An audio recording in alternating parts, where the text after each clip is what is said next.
So Toby Shepherd is Executive Director of the Nowell Academy for high school for parenting and pregnant students. Is that right? Yep. Okay. Also a marathon runner and a father of 4, which I'm hoping you're going to somehow mention in this conversation. So tell me, Toby, how are you doing? Well, it's funny. It's like we were texting the other day. I feel like there's got to be a word for like, everyone just reflexively says they're doing great, but in reality, everything is like so terrible. So I don't know what that word is, but we're healthy and everyone's like employed and there's enough food in the house, and so we're blessed, I guess. I don't know another way to put it. We're going a little crazy, but we're also for sure counting our blessings. So what is giving you hope right now? Oh, giving me hope right now.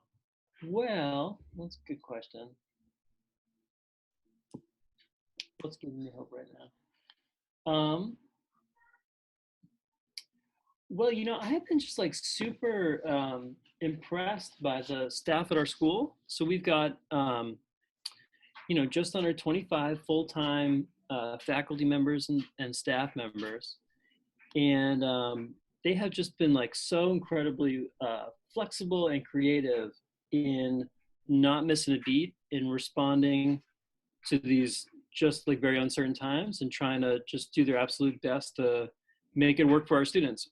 So when the governor made her announcement that they were going to close schools on Friday, I think it was Friday the 13th, we had kind of already had a suspicion that that might happen in the middle of the week. So we worked super hard that like Wednesday and Thursday to make sure all of our students had the technology they needed to make a switch to online learning.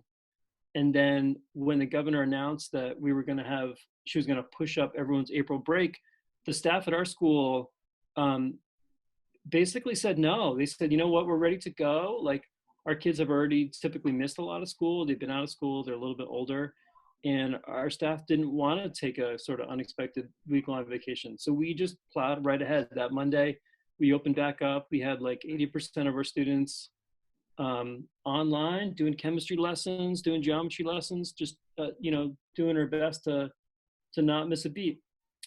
So that's been super inspiring. And, whenever I'm feeling overwhelmed with home stuff and with work stuff, I guess I just get a lot of inspiration and sort of positive energy from what the staff at our school and our students, how they've responded.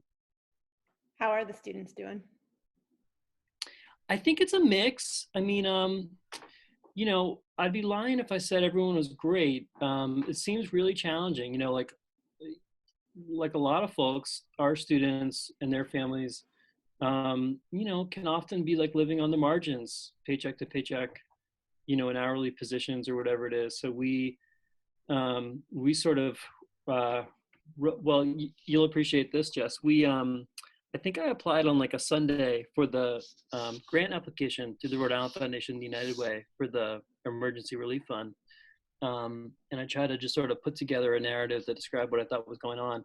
And then that first week, that like Monday, Tuesday, Wednesday, we got a real kind of flood of messages from our students and families about, not having enough food in the house, or worried they're going to run out of medicine, just sort of like, the basic human needs that folks deal with during crisis times. And so I actually reached out to Jenny and said, like, is there any way I could even like amend my application? Because just like 3 or 4 days in, I felt like I had a much better sense of how real the crisis really was for our students. So I guess that's a long-winded way of saying, I think folks are really struggling. I think folks are, I don't know, we're not super prepared for a sort of abrupt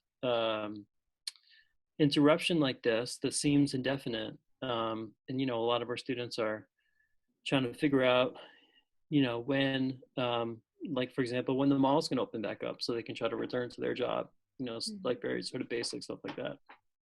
Yeah. Anything else you want to add? Oh, gosh. Anything else I want to add? I don't think so. I've been thinking a lot about like how, like my oldest one, you know, Elijah, who's turning 10 today, like, I guess I've just been thinking a lot about like how will he remember this, like when he's in his mid 30s and he looks back on this time in his life. Like he'll only be in fourth grade once, and I wonder, I just wonder, like, will like will my kids like look back on this kind of like a fun, crazy memory of like, oh yeah, remember that year when we were all home for a month and a half, or I don't know. It's just something amusing, I guess. Is continue to noodle on. Yeah. Yeah, it'll be interesting. For sure. Well, thanks for talking with me. Okay, you bet. Are we still in our recording session? I'm going to stop it now.